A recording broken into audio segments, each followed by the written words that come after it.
niya ng germs, kailangan niya ng putik, kailangan niya ng ulan, kailangan niya ng dilim, kailangan mabaon ng buto para tumubo, para magsimula ang bagong buhay. At hindi ba ganyan din pagdating sa atin? Minsan, ang pinakamalaking biyaya ng Diyos ay nababalot sa pinakamabigat nating pagsubok. Kaya, huwag mong isusumpa yung taong mahirap na pakisamahan. Baka silang nagtuturo sa'yo kung paano magpasensya. Hindi po ba? Huwag mo rin isusumpa yung trabaho mong mahirap, mabigat. Baka dyan hinuhubog ng Diyos ang iyong karakter. Huwag mong isusumpa yung iyong sakit. Dahil tinuturuan ka niyan para matuto kang lumuhod, magpakumbaba, magtiwala at manalangin sa Diyos. Minsan, ang gusto nating alisin, siya palang ginagamit ng Diyos para palaguhin tayo. Hindi po ba? Napakarami kasi sa atin, gusto natin isang komportableng buhay. Ayaw natin ng problema, ayaw natin ng hirap, ayaw natin ng sakripisyo. Pero ito po ha, subukan nyo ha, humiga kayo ng buong araw. Yung hindi kayo nagtatrabaho, yung hindi kayo gumagalaw, yung wala kayong ginagawa. Sa una, masarap.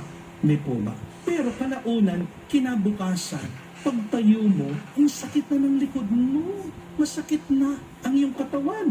Hindi po ba? Bakit? Kasi hindi naman ginawa ng Diyos ang tao para humiga lang. Amen? Ginawa tayo ng Diyos para kumilos, para lumaban, para lumago. Kapag ang tao, palagi gusto lang niya tulog ng tulog, yan, nagpa-practice na para sa kamatayan. Hindi po ba? Pag ang tao, gusto niya nakahiga na lang, practice na yan para humiga siya sa kabaong. Hindi po ba? Ano bang ginagawa ng tao?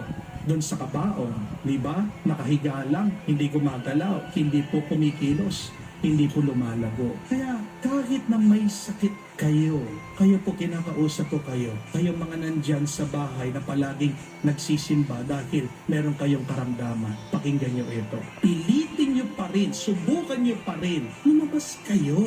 Pumunta kayo sa garden, umupo kayo sa tabi ng kalsada, makipagkwentuhan kayo. Huwag kayo magkukulong dyan sa inyong mga kwarto, kaya nangihina kayo eh. Di po ba? Basta't wag lang kayong pahiga-higa.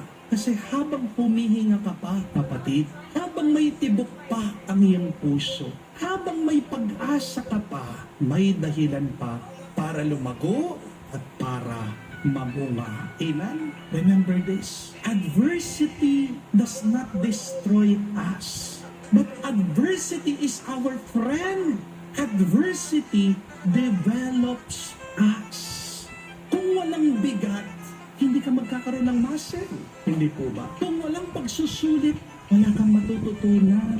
Kung walang bagyo, hindi tumitibay yung ugat ng puno. Di po ba? Kung walang krus, walang muling pagkabuhay.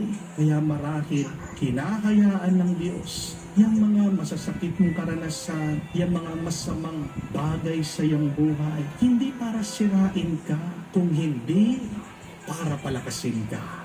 Amen? Kaya anuman po ang pinagdaraanan niyang masama ngayon. Galit ka man sa iyong asawa, pagod ka man sa iyong trabaho, nasasaktan ka diyan sa paglalaban ang iyong pasaway na anak, nalulungkot ka dahil sa iyong sakit at karamdaman, huwag ka pa rin tumigil sa paglago. Continue to grow despite of what is bad happening in your life. Sapagkat ang Diyos, hindi pa siya tapos sa iyo. Amen? Mga kapatid, tandaan niyo, hindi natin kayang alisin ang lahat ng masasama na nangyayari sa ating buhay. Hindi mo naman trabaho yan eh. Hindi natin kayang alisin lahat ng ating mga problema. Hindi natin kayang kontrolin ang ginagawa ng ibang tao. Pero ang kontrol mo ay kung paano ka tutugon dito sa mga masamang nangyayari sa iyong buhay. Kaya dalawang bagay po ang baunin niyo ngayon. Una, huwag kang maghuhusga. It is a waste of time. Kasi hindi mo naman alam ang buong kwento ng iba. Pero pangalawa, lumago ka.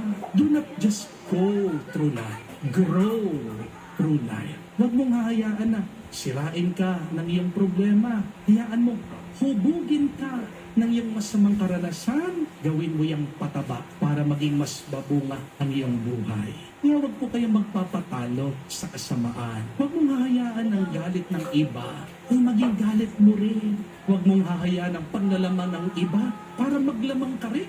Huwag mong hahayaan ang kadiliman ng mundong ito. Patayin ang liwanag na binigay ng Diyos sa iyo. Piliin mong maging mabuti kahit na merong masama. Piliin mong magmahal kahit na merong nananakit sa iyo. Piliin mong maging masaya kahit na merong nakasimangot. Piliin mong maging payapa kahit na pagkagulo-gulo ng mundo natin ngayon. Bakit?